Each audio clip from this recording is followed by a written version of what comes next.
ساتوی پسرو وینو دا د شهیدانو کور، دا د باتورانو کور، دا د باتورانو کور، دا د باتورانو کور، دا د باتورانو کور. ساتوی پسرو وینو دا د شهیدانو کور، دا د باتورانو کور، دا د باتورانو کور، دا د باتورانو کور، دا د باتورانو کور.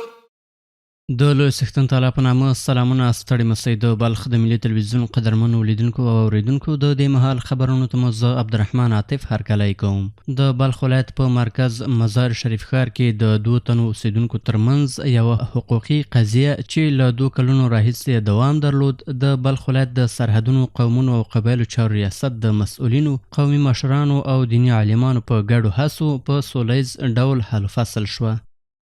د معلوماتو له مخې دغه شخړه د مزار شریف ښار د لومړۍ ناحیې او د همدې ښار د دشت شور د سیمې د 2 تنو اوسیدونکو ترمنځ د یوې نغدي معاملې پر سر رامنځته شوې وه چې په تیرو 2 کلونو کې د دواړو لورو ترمنځ تاوتریخوالی او اختلافات زیات کړي وو. چارواکي وایي دغه قضیه د بلخ ولایت د سرحدونو قومونو او قبایلو چارو د رئیس مولوي سردار محمد محمدي تر مشرۍ لاندې او د قومي مشرانو، سیمهیزو متنفذینو او دیني عالمانو په نږدې همکارۍ په څو جلا ناستو کې وڅېړل شوه او بالاخره یا د شخړه د دغو دواړو لورو ترمنځ په بشپړ او سولیز ډول پای ته ورسېده. د دې منځګړیتوب په پایله کې دواړو لورو د شخړې له حل څخه خوښي څرګنده کړه او د مسؤلینو او منځګړو له هڅو یې مننه وکړه او ژمنه یې وکړه چې په راتلونکي کې به د ورته اختلافاتو له تکرار څخه ډډه کوي. همدارنګه د دواړو خواو حقونه هم په روښانه توګه معلوم شول او د تفاهم په فضا کې یو بل ته بخښنه وکړه.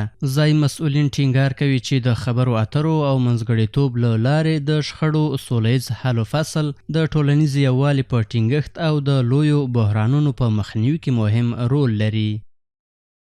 په بلخ پوهنتون کې د پیام صحت علمي او څیړنیزې مجلې د 2م ټوک لومړۍ ګڼه په بریالیتوب سره چاپ شوه. دا مجله د بلخ پوهنتون د څیړنو او علمي مجلو د معاونیت په نوښت چمتو شوې او د اړینو پړاوونو تر تیریدو وروسته د چاپ لپاره د همدې پوهنتون مالي او اداري معاونیت ته اسپارل شوې وه. د دې علمي اثر د چاپ بهیر د مالي او اداري مرستیال مولوي بخت محمد مومنیار تر لارښوونې لاندې او د اړیکو او عامه پوهاوي امریت د پرله پسې هڅو په پایله کې بشپړ شو.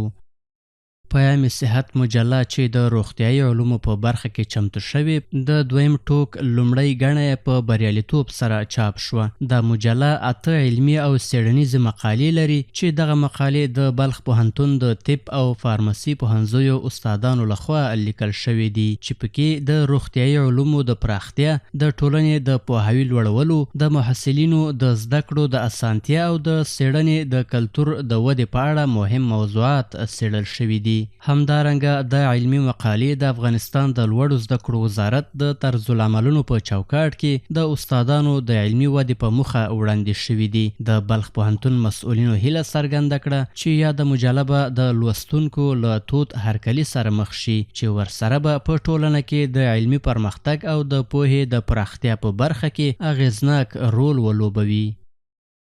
او دا هم د لوبو له ډګره د بلخ ولایت په شورتیپې ولسوالۍ کې د 80 ورزشکارانو په ګډون د کورش سیالۍ ترسره شوې. دا سیالۍ د کورش فدراسیون د استازولۍ له لورې د بلخ ولایت د بدني روزنې او سپورت ریاست په همکارۍ تنظیم شوې وي.